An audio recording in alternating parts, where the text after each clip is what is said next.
ሰላም ጤና ይስጥልን ተመልካቾቻችን እንደምን ዋላችሁ እንደምን አመሻችሁ ካንከር ሚዲያ ዝግጅት ክፍል ያክብሮ ሰላምታችን እናቀርባለን። በአማራ ክልል ያለውን ወቅታዊ ሁኔታ ትኩረት በመስጠት በኢትዮጵያ በእለቱ የተሰሙ አንዳንድ መረጃዎችን እንደዚሁ በማጋራት ወደናንተ የምናቀርበውን ያንከር የመረጃ ክፍለ ጊዜ ነው ይዘን የመጣ ነው።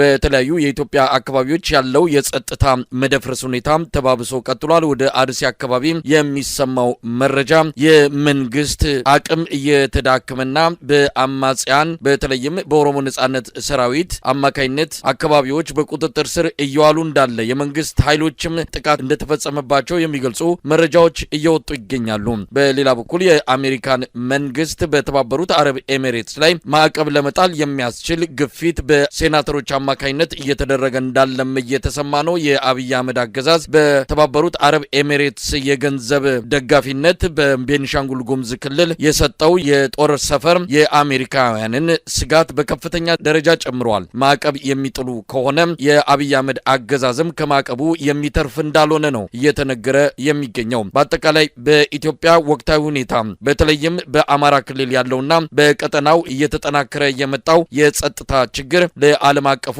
ማህበረሰብ ትልቅ ስጋት ሆኖ ተደቅኗል። እነዚህንም ጉዳዮች እናነሳለን።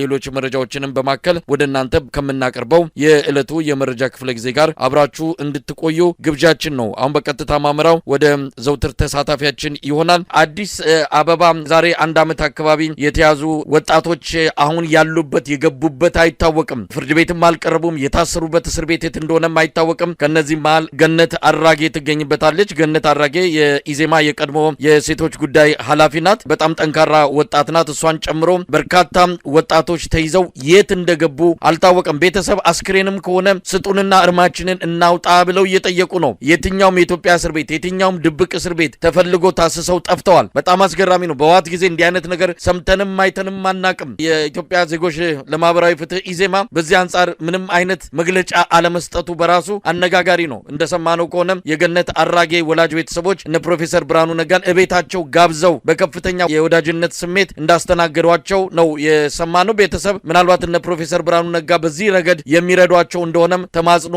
ጥያቄ አቅርበው ነበረ። በኢዜማ በኩልም ሆነ በፕሮፌሰሩ በኩል እስካሁን ስለ ጉዳዩ ትኩረትም አልተሰጠም። ምናልባት ይሄ ጉዳይ ወዴት ሊያመራ ይችላል የሚለው የብዙ ኢትዮጵያውያን ስጋት ነው። ወንጀል ሰርተውም ከሆነ በአግባቡ በአገሪቱ ሕግ መሰረት ፍትህ ማግኘት ሲገባቸው በህይወት ይኑሩ አይኑሩ የሚታወቅበት ነገር በሌለበት አንድ አመታቸውን ትላንትና ደፍነዋል። በዚህ ላይ የኢትዮጵያ ህዝብ አብዮታዊ ፓርቲ ኢህአፓ መግለጫ አውጥቷል። በአስቸኳይ ያሉበት ቦታ እንዲታወቅ ይደረግ ዘንድ ነው ጥሪ ያቀረበው። በአብይ አህመድ አገዛዝ በኩል ምንም አይነት ምላሽ እየተሰጠ አይደለም። እነዚህ ወጣቶች የት ነው ያሉት? በህይወት የሌሉም ከሆነ ይነገረን የሚለው የቤተሰብ ተማጽኖ ጠንክሮ እየተሰማ ነው ያለው። እነዚህ ሰዎች ሲዋጉ ሲያሴሩ አልተያዙ። በግልጽ የመንግስት ደጋፊ የሆነው የኢዜማ ፓርቲ አባል ሁና በብቃት ስትሳተፍ የነበረች እጅግ በጣም ብሩህ ጭንቅላት የነበራት ከፍተኛ የሆነ አቅም ያላት ልጅ ምንም ባላጠፋችውና ባልሰራችው ወንጀል ታፍና ተወስዳለች። በጠራራ ፀሐይ ነው የተወሰደችው። ህዝብ እያየ ነው የተወሰደችው። ሁለተኛ ሌሎችም የእሷ ጓደኞች ባንኮች ላይ የሚሰሩ የኢትዮጵያ ቴሌኮሙኒኬሽን መስሪያ ቤት ላይ የሚሰሩ ከሚሰሩበት ተቋም በተለይ ባንክ የሚሰራው ሜክሲኮ አካባቢ የሚገኘው የመከላከያ ዩኒፎርም የለበሱ ታጣቂዎች መስሪያ ቤቱ ድረስ ገብተው ነው የወሰዱት። ከዛ በኋላም የቤት ፍተሻና ብርበራ አድርገዋል። እነዚህ ሰዎች ሌላ ሰው ወይም ሌላ የታጠቀ ኃይል ወይም ሌላ ድርጅት ወይንም ገንዘብ የፈለገ ሰው አፍኖ ገንዘብ ለመደራደር እንዳልወሰዳቸው የሚያሳዩ በርካታ ምሳሌዎችን መጥቀስ እንችላለን። እንግዲህ እነዚህ ሰዎች አንድ አመት ሆኗቸዋል። ሳናጣራ እናስርም። ከዚህ በፊት እኛ አሸባሪዎች ነበርን በየቀበሌው እና በየወረዳው ቶርች ማድረጊያ ማዕከላትን በድብቅ ወጣቶችን እያስገባን ስንገድል ዘቅዝቀን ስንገርፍ በኤሌክትሪክ ስንጠብስ ብልታቸው ላይ ሃይላንድ ስናንጠለጥል ነበር። እኔ በኢህአዴግ ስም በፓርላማው ላይ ኢህአዴግን ወክዬ ይቅርታ ጠይቃለሁ ያለ መንግስት ዛሬ እነዚህን ወጣቶች ምንም ወንጀል ያልሰሩ ወጣቶችን አፍኖ አንድ አመት ሙሉ ፍርድ ቤት አለማቅረብ አይደለም ትልቁ ወንጀል፣ ያሉበትን ቦታ እንኳን አለማሳወቅና ቤተሰቦቻቸው 365 ቀናት ሙሉ እንቅልፍ አጥተው ይዘው ሲተኙ ለዜጎች ክብር የሌለው መንግስት መሆኑን በእነዚህ ግለሰቦች ብቻ እንኳን አገር ላይ አብዮት የሚያስነሳ ወንጀል ተፈጽሞባቸዋል። ነገር ግን እነሱ ብቻ አይደሉም። የብልጽግና ደጋፊ ፓርቲ የሆነው የኢዜማ ሊቀመንበሩ እኮ ከታሰረ ዓመት አልፎታል። ሌሎችም አባላቶች እኮ በየክፍለ ሀገሩ እየታፈኑ እየተሳደዱ መድረሻ አጠው ራሳቸውን ደብቀው ነው የሚገኙትና እንግዲህ የሚደግፈውን ፓርቲ እንደዚህ ካሳደደ የሚገዳደሩ ፓርቲዎች ቢኖሩ ምን ሊያረጋቸው እንደሚችል የዚህ መንግስት አጠቃላይ ወንጀል ቁልጭ አድርጎ የሚያሳይ ነገር ነው። ነገር ግን ዛሬ እነሱን አፍኖ የት ቦታ እንዳደረጋቸው አይናገርም። ገሏቸውም ይሁን ከፍተኛ የአካል ጉዳት ደርሶባቸውም ይሁን በረሃብ ምክንያት ምግብ በአቅርቦት በሕክምና እጦት ምክንያት ህይወታቸውን አጣው ከሆነ የሚታወቅ ነገር የለም። ይሄ ነገር ግን 100 ዓመትም እንኳን ቢወስድ የብልጽግና አመራሮች በህይወት እስካሉ ድረስ የሚጠየቁበት የዓለም አቀፍ ወንጀል ሆኖ የተመዘገበ ነገር እንደሆነ ነው። ለቤተሰቦቻቸው ከፍተኛ ጭንቀት የኢትዮጵያ ህዝብ አብሮ መጨነቅ መቻል እንዳለበትና መንግስትንም ጥያቄ ማቅረብ እንዳለበት። እነዚህ ሰዎች መሳሪያ ይዘው ሲዋጉ አልተያዙ። ዛሬ መሳሪያ ይዘው የሚታገሉ ወጣቶች ቢማረኩ ምን ሊያረጋቸው እንደሚችል እንግዲህ ገምተው አዲስ አበባ ከተማ ላይ ቢሮ ከፍተው የሚንቀሳቀሱ ፓርቲዎችን 1 ዓመት ሙሉ አፍኖ ሰውሮ የት ቦታ እንዳስቀመጣቸው ሳያሳውቅ ዝም ማለቱ የስርዓቱን እጅግ በጣም ጨካኝነትና ለህዝብ የማያስብ አገዛዝ እንደሆነ ነው ማየት የሚቻለው። መሳይ በቀጥታ ወደ አማራ ክልሉ ጉዳይ እንገባለን። በአማራ ክልል ያለው ወቅታዊ ሁኔታ በተመለከተ በእጅ የሚገኙትን መረጃዎች እንድታካፍለን እድሉን እሰጥሃለሁ። መልካም መሳይ፣ እንግዲህ በማዕከላዊ ጎንደር ልክ እንደ ደቡብ ጎንደሩ በርካታ ቦታዎች ላይ ውጊያ እየተደረጉ እንደሚገኙና መነሻውን ከጭልጋ ወረዳ ጫንድባ ከተማ አድርጎ ወደ ጣቁሳ ደልጊ አቅጣጫ ሲጓዝ የነበረ የአገዛዙ ጦር በአብዛኛው መደምሰሱን መረጃዎች ያመላክታሉ። የአማራ ፋኖ ብሔራዊ ንቅናቄ ጎንደር ጠቅላይ ግዛት ዕዝ በጌምድር ክፍለ ጦርና ዞብል ጃኖ ክፍለ ጦር ጥምር ኃይል መንገድ ላይ ተቆርጦ የተከበበ የአብይ አህመድ ጦር በከፍተኛ ሁኔታ የተደመሰሰ ሲሆን አብዛኛው ኃይሉ የመንገድ ራት ሆኖ ወድቆ እንደቀረ መረጃዎች እየጠቆሙ ይገኛሉ። በጭልጋና ጣቁሳ ወረዳ አዋሳኝ የሚገኙ ጨውድባና ወርቅ ድባ በተባሉ ቦታ ላይ ከቀኑ 9 ሰዓት ገደማ በተጀመረውና እስከ ምሽቱ 2 ሰዓት በዘለቀው እልህ አስጨራሽ ትንቅንቅ ከፍተኛ ተጋድሎ የተደረገ ሲሆን የአገዛዙ ጦር ጭኖት ይንቀሳቀስ የነበረ አብዛኛው ከነሰራዊቱ ተደምስሷል። የአገዛዙ ሻለቃ አመራርን ጨምሮ 100 አለቃና ትይዩ ኃላፊነት ያላቸው አመራሮች እንዲሁም በመቶዎች የሚቆጠሩ መስመራዊ መኮንኖች እና ሌሎች የስርዓቱ የጸጥታ ኃይሎች ተደምስሰዋል ተብሏል። አብዛኛው የጦር ቁሳቁስ በነበረው የተኩስ ልውውጥ የጋየና የወደመ ሲሆን ከ150 በላይ ሙትና ቁስለኛ ተመዝግቧል። የጦሩ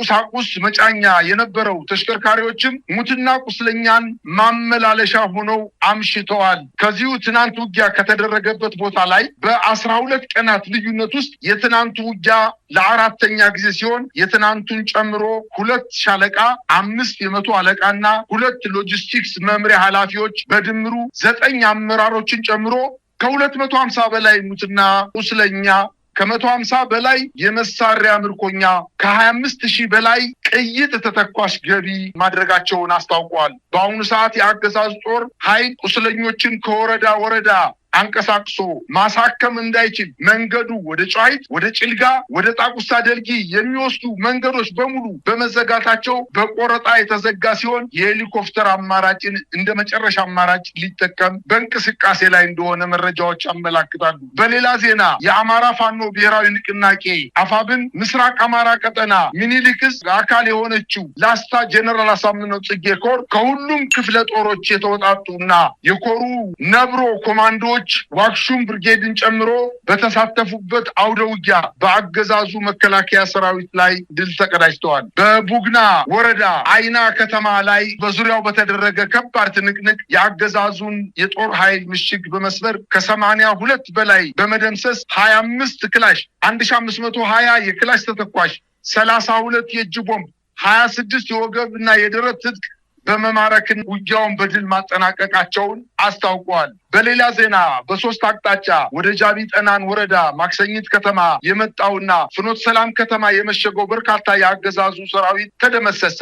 ለዘረፋና ንጹሃንን ለማፈን ወደ ማክሰኝት ከተማ በሌሊት በ3 አቅጣጫ የመጣ ቢሆንም በአማራ ፋኖ ብሔራዊ ንቅናቄ ቴዎድሮስ ዕዝ 109ኛ ኮር 77ኛ ክፍለ ጦር ከባድ ጥቃት ደርሶበት ወደ ኋላ ማፈግፈጉን ለማወቅ ተችሏል። በተደረገው ውጊያም በርካታ የአገዛዙ ጦር ማክሰኝት ከተማ ላይ ያለቀ ቢሆንም ተከታትሎ ፍኖተ ሰላም ከተማ ጎቻ ከሚባለው ወታደራዊ ካምፕ ድረስ በመምጣት ወታደራዊ ምሽጓቸውን ከፍኖተ ሰላም ከተማ 2 ኪሎ ሜትር ርቀት ላይ የሚገኘውን የጎቻ ምሽግን መቆጣጠራቸውን አስታውቀዋል። በሌላ ዜና እንዲሁ በምስራቅ ጎጃም ደብረ ማርቆስ ከተማ፣ በማዕከላዊ ጎንደር ቆላድባ ከተማ እንዲሁም በፍኖተ ሰላም ከተማ በሶስቱ በተመሳሳይ ቀን በተፈጸመ የከተማ የቦምብ ጥቃት በሶስቱ ከተሞች ከ25 በላይ የአገዛዙ ጦር መመታታቸውንና መሞታቸውን ለማወቅ ተችሏል። በሌላ ዜና የአማራ ፋኖ ብሔራዊ ንቅናቄ ቴዎድሮስ እዝ 206ኛ ኮር ባወጣው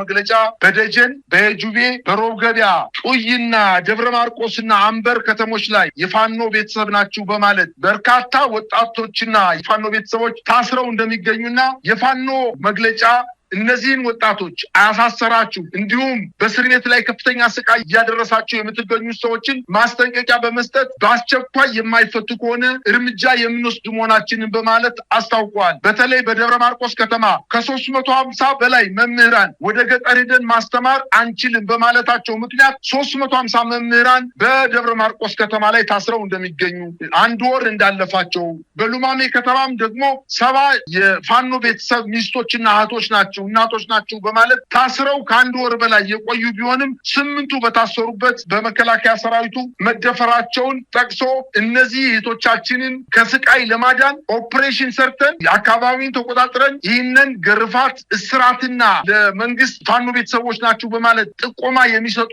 ኃይላትን እርምጃ የምንወስድ መሆናችንን በማለት መግለጫ መስጠታቸውን አስታውቀዋል። በሌላ ዜና እንግዲህ በደቡብ ጎንደር በተለይ በደብረ ታቦርና በወረታ ከተማ አሁንም ውጊያዎች ሊቀጠሉ መሆናቸው ሲታወቅ በተጠና መንገድ የአገዛዙን ጦር አጥቅተው ከተሞችን ተቆጣጠሩ ቢሆንም ፋኖ ሲገባ በሆስፒታሎች ውስጥ የብልጽግና አመራር የአስክሬን ማቆያ ክፍል ራሳቸውን ደብቀው እንደተገኙና በኋላም የፋኖ ኃይሎች መከላከያ ደርሶ ከተሞችን በሚቆጣጠርበት ጊዜ ከአስክሬን ክፍል ውስጥ ወጥተው ከህዝቡ ጋር የተቀላቀሉ መሆናቸውን እጅግ በጣም የሚያስገርም ዜና ነው የደረሰኝ። ከዚህ ሞት ይሻላል በማለት የአካባቢ ህብረተሰብ እየቀለደባቸው እንደሚገኝ ነው መረጃዎችን እናመላክቱት። መሳይ እንግዲህ በአማራ ክልል ያለው አጠቃላይ ሁኔታን በተመለከተ መረጃዎችን ቀደም ሲል ያካፈልከን ባለፉት 3-4 ቀናት ያሉትና በተለያዩ የአማራ ክልል አካባቢዎች የተከናወኑትን ተጋድሎች የተመለከተ ነው። ምናልባት አዳዲስ መረጃዎችም እየደረሱን ይገኛሉ። በዚህን ወቅት ላይ የአማራ ፋኖ ብሔራዊ ንቅናቄ በቀጣይ በአጠቃላይ ስለሚወሰደው ፖለቲካዊና ወታደራዊ እንቅስቃሴዎችን የተመለከተ ጥልቅ የሆነ ግምገማና ስብሰባ እያደረገ ነው። ከዛ በኋላ ሊመጣ የሚችለው የማጥቃት እንቅስቃሴ በተቀናጀ ሁኔታ ልዩ የማጥቃት እቅድ ወርቶ የሚከናወን እንደሆነ ይጠበቃል። ከዚህ ቀደምም አርበኛ አስረስ ማረዳምጤ እንደገለጸው ከሆነ የአማራ ፋኖ ብሔራዊ ንቅናቄ በአራቱም ቀጠናዎች በተመሳሳይ ሰዓትና ጊዜ ጥቃት ሊፈጽም የሚችልበትን አቅም ገንብቶ የጨረሰ በመሆኑ በቅርቡ አጠቃላይ ጥቃት በአገዛዙ ሰራዊት ላይ ሊፈጸም እንደሚችል ገልጿል። ያንን በተመለከተ የተለያዩ እንቅስቃሴዎች በቀጣይ የምናይ እንደሚሆን ነው የሚጠበቀው። ሌላው የአገዛዙ ጀነራሎች እንደተለመደው ባዶ የድል ዜናዎችን ለደጋፊዎቻቸው እየገለጹ ይገኛሉ። ሰሞኑን በባህር ዳር የተሰበሰበው የአማራ ክልል በአጠቃላይ የጸጥታው ጉዳይ የተመለከተ አንድ ስብሰባ ላይ የምስራቅ እዝ አዛዥ ሌተናል ጀነራል ማመር ተሰማ ፋኖን አጥፍተናል፣ ከዚህ በኋላ የሚቀር ነገር የለም፣ በታትነነዋል ብለው ምናልባትም በሳቸው አንደበት ይህንን ቃል ሲናገሩት ለ10ኛ ጊዜ እንደሆነ ዘርዝሮ ማስቀመጥ ይቻላል። በትነነዋል፣ አጥፍተነዋል፣ ከዚህ በኋላ የቀረው አመራሩ ነው፣ አመራሩ እንዳይነጋገር እንዳይገናኝ አድርገን በየቦታው ያለ ጀሌ አስቀርተነዋል የሚል መግለጫ ሲሰጡ ከርሟል። አሁንም ባህር ዳር ላይ ተመሳሳይ የሆነ እውነት ለመናገር ለደጋፊዎቻቸው ሞራል ራሱ የሚያስቡ አይደሉም። በየጊዜው ተመሳሳይ ነገር እየነገሯቸው፣ ነገር ግን የአገዛዙ ሰራዊት በከፍተኛ ቁጥር እየተማረከ አካባቢዎችን ለቆ እየወጣ ባለበት ሁኔታ ነው። አሁንም ጀነራል ማመር ተሰማ ፋኖ አልቆለታል፣ በታትነነዋል፣ የቀረው አመራሩ ብቻ ነው የሚል ባዶ ዲስኩርና የድል ዜና ለደጋፊዎቻቸው እያሰሙ የሚገኙት። በሌላ በኩል በተስፋ መቁረጥ ውስጥ የሚገኘው የአገዛዙ አገዛዙ ሰራዊት የፋኖ ቤተሰቦችን ያሰቃየ እንደሚገኝ የፋኖ ቤተሰብ ናችሁ ያሏቸውን አርሶ አደሮች እንደዚሁም ማንኛውንም አርሶ አደር ቤት በመግባት የተቀመጡ እህሎችን ያወጡ የሚደፉበት ሴቶችን የሚደፍሩበት በጣም አስነዋሪ ተግባር እየፈጸሙ ያሉበት ሁኔታ ድል ያደረጉ ሳይሆን የተሸነፉን በመምጣታቸው በኪሳራና በተስፋ መቁረጥ የሚያደርጉት እና የሚወስዱት እርምጃ እንደሆነ በግልጽ የሚታወቅ ነው። ለማንኛውም አሁን በአማራ ክልል ያለው አጠቃላይ ሁኔታ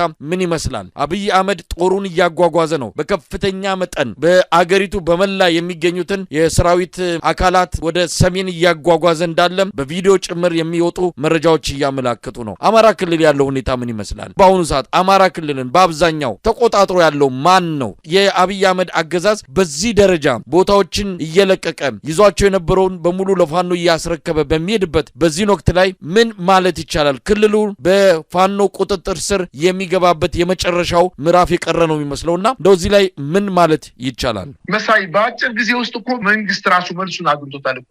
አንደኛ የተሳሳተ ድምዳሜ ላይ ደርሰው የፋኖ ኃይል በክልሉ ሚኒሻ ወይም የታጠቀ ኃይል አድማ ብተና ፖሊስ ሚልጽግና አመራር ራሱ ተዋግቶ ከተሞችን ይጠብቃል ብሎ ገምቶ ከሆነ እኮ እግራቸው ሳይነቅል እኮ ደብረታቦር ከተማን ተቆጣጠሩ። 18 ወረዳዎችን የደቡብ ጎንደር ወረዳዎችን የተቆጣጠሩት እኮ መከላከያ ሙሉ በሙሉ አካባቢ ሳይለቅ ነው። መከላከያን እየመቱ ደብረታቦር አስገብተው ከመና መቀጣዋ ጀምሮ ላይጋይንት ንፋስ መውጫ ክምር ድንጋይ ድረስ መከላከያ ነበር እኮ። ተመቶ ደብረታቦር ገባ። ከደብረታቦር ወጥቶ ወደ ትግራይ ክልል መንገድ ጀመረ። ነገር ግን ብዙ ሳይሄድ አንድ ቀን ሳያድር ደብረታቦር ከተማን ተቆጣጠሩ።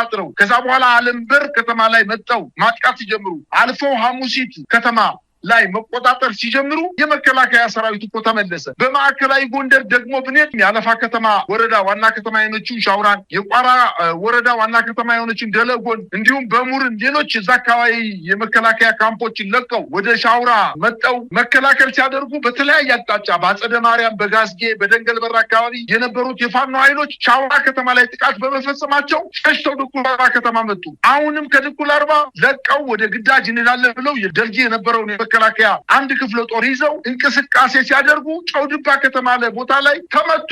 ነገር ግን ራሳቸውን እየተከላከሉ ጎንደር ከተማ ገቡ። ሌላ ኃይል ከጭልጋ ተነስቶ በጫንድባ አርጎ በጨውድባ አርጎ ወደ ደልጊ ከተማ ጉዞ ሲያደርግ ደግሞ ምን ያክል ጉዳት እንደደረሰበት በተደረገው ውጊያ አይተናል። ከ150 በላይ የመከላከያ ሰራዊት ተመቷል። ከፍተኛ ጉዳት ደርሶበታል። የያዘውን ስንቅና ትጥቅ ተቀምጧል። የያዘውን ሞርተር፣ ዲሽቃ፣ ስናይፐር፣ ብሬን፣ የነፍስ ወከፍ መሳሪያ ክላሽን በበርካታ ሁኔታ ማርከው ወስደዋል። በሺዎች የሚቆጠሩ ተተኳሾችን ማርከዋል። ስርዓቱ ተሸንፏል። አማራ ክልል ተሸንፏል። አሁን የፈለገው አጠቃላይ ውጊያውን ካወጣኝም ያውጣኝ፣ አንድ ጊዜ የዓለም አቀፍ ማህበረሰብ ገላጋይ ሆኖ እንዲገባ ወደ ትግራይ ክልል ሂጄ ጦርነት ከከፈትኩ በኋላ ገላጋይ እንዲገባ ወደ ትግራይ ክልል ሂጄ የደፈረሰው ደፍርሶ የጠራው ጠርቶ አይንን ጨፍኖ የገባበት ጦርነት ሊሆን እንደሚችል ነው አብዛኛው ሰው እየገመተ የሚገኘው። ይሄ ጦርነት በአማራ ክልል ዛሬ አይደለም የተሸነፈው። እስካሁን ድረስም የቆየው የፋኖ ኃይሎች አንድ ባለመሆናቸው ነው። እነሱ እንደሚናገሩት የመከላከያ ኃይሉ አይደለም ትግራይ ክልልና ኤርትራ ክልል ሄዶ አማራ ክልል ላይ አቅመ ቢስ ሆኖ ተበትኖ ነው ያለው። ስለዚህ ግምታቸው የተሳሳተ እንደሆነ፣ ሁለተኛ በሌሎች ክልሎችም በኦሮሚያ ክልል፣ በደቡብ ክልል አሁን እየተፈጠረ ያለው የኦሮሞ ነጻነት ሰራዊት የመከላከያ ሰራዊቱ እግሩን ነቅሎ ገና የኦሮሚያ ክልል ድንበር ከተሞች እንኳን ሳይደርስ በሰሜን ሸዋ የኦሮሚያ ሰሜን ሸዋ ተብሎ የሚጠቀሰው ከጓሃጤውን ጀምሮ ገብረ ጉራቻ፣ ፍቼ፣ ሌሎችም በአዲስ አበባ 50 እና 60 ኪሎ ሜትር ርቀት ላይ ያሉ ከተሞች የኦሮሞ ነጻነት ሰራዊት ገብቶ የፈለገውን ነገር እያደረገ እንደሚገኝና በርካታ ሚኒሾች እንደተገደሉ ነው መረጃዎች የሚያመላክቱት። በዝዋይ ዱግዳ ወረዳ ርሲ የኦሮሞ ነጻነት ሰራዊት ገብቶ ምን ያክል ጥቃት እንደፈጸመና ምናልባትም በርካታ ሚኒሻ እጁን መስጠቱን ነው መረጃዎች እያመላከቱ የሚገኙት። በአጠቃላይ ስርዓቱ በአማራ ክልል ብቻ ሳይሆን በኢትዮጵያ ደረጃ የተሸነፈ ስርዓት በመሆኑ የሚወስደው እርምጃ ምናልባት እንደቆሰለ ጅብ ያገኘውን ነገር እየረከሰ መቀጠል ነው የፈለገው። በአጠቃላይ በአማራ ክልል የብልጽግና አመራር ተሸንፏል። ምናልባት ደብረታቦርና ወረታ ውጊያ ሲደረግ የክልሉ የመንግስት ባለስልጣናት፣ የቢሮ ኃላፊዎች፣ ትልልቅ ኮሚሽነሮች ሚስቶቻቸውና ቤተሰቦቻቸውን ወደ አዲስ አበባ እንዳጓጓዙና ትንሽ ገብቶ ቢመጣ ኑሮ 40 ኪሎ ሜትር ርቀት ላይ ውጊያ እየተደረገ እነሱ ገና የጥይት የክላሽ ጥይት ድምፅ በማይሰማበት ደረጃ የራሳቸውን ልጆችና ቤተሰቦች በአየር መንገድ አማካኝነት ወደ አዲስ አበባ ከተማ እንዳመጡ መረጃዎች እየጠቆሙ ይገኛሉ። ስለዚህ በአንደበቱ ስላልተናገረው በድርጊት ስላልገለጸው እንጂ በአማራ ክልል መንግስት ሙሉ በሙሉ ተሸንፏል ማለት ይቻላል። መሳይ